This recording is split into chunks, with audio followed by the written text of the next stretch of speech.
This is the Elegoo Centauri Carbon 2 combo, a pretty affordable 3D printer with fully enclosed chassis, 4-filament switching system, and a hardened steel nozzle that can go up to 350 degrees Celsius, handling even the toughest engineering-grade filaments. But how well does it perform in those daily 3D printing scenarios? Well, I spent over 100 hours printing lots of different models and shapes, with different filament types and colors, so you'd get a better idea of what to expect, what needs to be tuned right out of the box, and whether you should even consider the Centauri Carbon 2 combo. Now, this actually isn't my first multi-filament printer, as last year I got the FlashForge AD5X, which is a fairly simple open chassis printer. The CC2 combo, on the other hand, is a major step up. It features a fully enclosed design with a built-in air filter, which helps to reduce toxic fumes from materials like ABS, ASA, and so on. But functionally, it can also manage ambient chamber temperatures by opening and closing the vents, which can prevent warping on high-temperature filaments. And actually, this design also helps with simple things like operating noise, which is greatly reduced when the door is closed, but just to some extent, as you will get lots of different noises anyway, unless you're ready to compromise on the speed. Also, a difference that I noticed from my previous printer is that this one sits on rubber feet, which is meant to absorb the vibration, but when printing, it also makes the whole printer jiggle like crazy. It's not like it causes any printing related problems, but it will be quite noticeable. Now, because this is a fully enclosed CoreXY printer, and the print base moves from top towards the bottom, you get a giant transparent top cover to fully cover those moving PTFE tubes. Yeah, this makes it a bit more clunky and takes up significantly more space, where the vertical footprint will be something to keep in mind if you want to place it in a shelf. But the design itself is pretty nice, with a dark tinted tempered glass door and the added white technical lines. Now, the most important part here is that 4-filament switching system. It uses a simple 4-filament feeder with 4 spool holders mounted on the side of the printer. Now, while this does provide an easy access for quick filament switching, the spools are still exposed to external factors like humidity. So in case your printing room has tricky conditions, you might need to treat your filaments every once in a while to avoid any ruined prints. For which, by the way, Elegoo recently released their own filament dryer that also has a giant touchscreen with a plug-and-play interface, where you just insert the filament spool, select the filament type, and it automatically heat dries the filament spool with constant rotation to ensure even drying.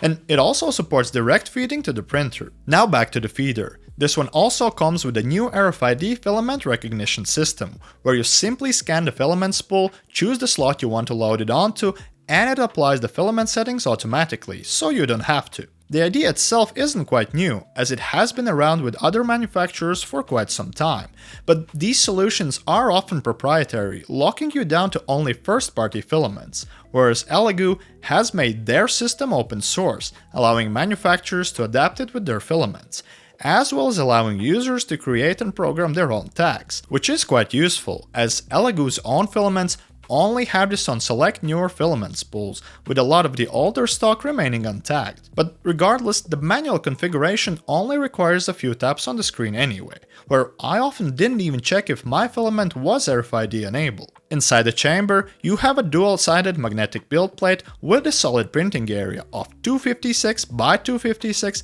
by 256 mm. The default A side is a rough textured one meant for easier print removal, whereas the B side is the smoother one intended for better adhesion. Inside, you also have a built-in camera as well as an LED strip to record time lapses, monitor your builds remotely, and even have an AI system stop the prints in case of loose parts or spaghettis on the build plate. But this is a work in progress, which can sometimes cause false spaghetti positives or not work at all when it comes to foreign object detection. So you can try this as a failsafe, but don't fully rely on it, as if you turn off the printer light, it will also automatically disable the AI detection, which doesn't get automatically re-enabled upon turning back the light on, and requires manual setting again. The Hotend itself is upgraded and different from the original Centauri Carbon, as it features a new hardened steel nozzle that can go up to 350 degrees Celsius, which makes things like daily carbon fiber PLA printing much easier. Plus, you can also play around with the higher temperature materials,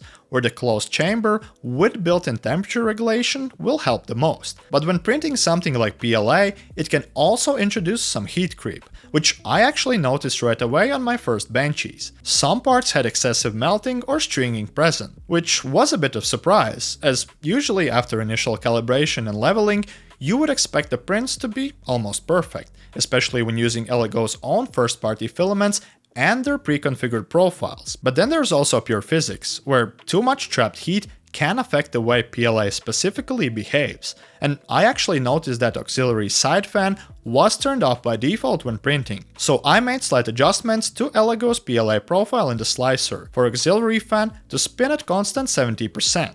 Which showed significant improvements right away. For me, the real printing started right here, which had pretty nice looking results with different PLA filaments, which also included third-party ones working just as great. And I'd say that the prints looked very smooth, with a decent first layer adhesion as well as bridge printing in the air, without any supports. But here you still have to be careful when printing PLA in a closed chamber, even with the auxiliary fan spinning, as sometimes opening the door just to check can disrupt the internal temperatures, possibly introducing sudden unwanted artifacts. But the whole idea behind this printer is in the ability to do multicolored prints effortlessly, which happens through the intelligent canvas system managing the filament change on the fly. Since this printer has a single print head, it does so by sliding the filaments in and out from the feeder through 4 merging tubes into the print head. So technically, a 4-colored print with all the spools prepared in advance can be performed without any manual intervention. But, and there's a big but,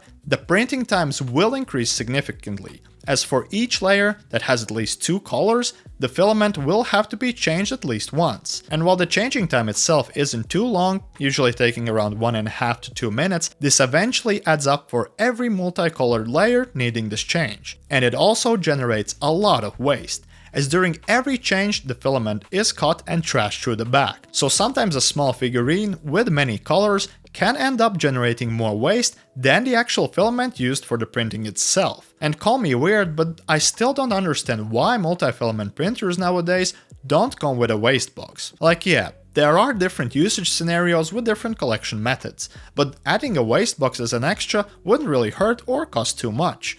Otherwise, you may just find out later that your printer has been dumping waste behind your shelf the whole time, and you will end up having to print one yourself in case you don't have a space for a cardboard box behind it. But this is just a general complaint. So yeah, multi-filament systems are not that efficient and make the whole printing process much slower, but it surely is worth it if you're doing some detailing work and just want that print to look seamless with different colored parts. Or you're designing a multi-layered colored model like this coin right here, where there aren't that much layers, but they give the most advantage. But in reality, it's not just the multicolor printing this canvas system is useful for, as the whole filament switching is much faster and easier than as if you would have to manually load and unload a single spool every time. Like, you can have different materials loaded, ready to print for different parts or different use cases. Or if one of your filaments suddenly run out, it will automatically switch to the next available one and continue printing. And even with multicolor prints, you get a lot of models nowadays where the parts are on different build plates grouped by color. So you just print a single color at once and then assemble or glue the whole thing together, which may not always look as seamless, but it achieves the result just fine. And it also plays well with the canvas system, as you just load the needed colors in advance, print the plate, scrape it, and switch over to the next one. So regardless if you are using all 4 colors in one printing session, or just occasionally switch between 2, this added readiness makes the whole process much more convenient. But one more but that you should know about is that this system doesn't play well with flexible filaments like TPU, as the filament often gets jammed from the tight grip of the gears, which was made to feed solid-state filaments. Now, this can be bypassed by printing a mod from Elegoo's own creations, where it can be a simple bypass adapter for an open chamber, or the whole connecting cover not to break that closed environment. And you can get these compatible models on Nexprint, which is Elegoo's own model sharing platform, being just around a year old. It's still marked as beta, but it's slowly gaining traction with their own motivating creator fund. From there, you can also directly open the files on Elegoo Slicer, which is Elegoo's adapted version of Orca Slicer, so it's good to see a familiar interface. And for the smartphone, you can use the Elegoo Matrix app to monitor your printer's status and manage active prints and settings remotely. So lots of different names for all the related software. But from the phone app, you can actually browse the models on Nexprint as well as prepare them for a quick print right from your smartphone, though the options will be quite limited. And the whole software experience is very fluent, utilizing a pretty much standardized GUI layout that you also see with other brands. There are, however, a few quirks here and there, like I didn't find an option in the slicer to start a timelapse for the CC2 combo, whereas my older printer did have that toggle.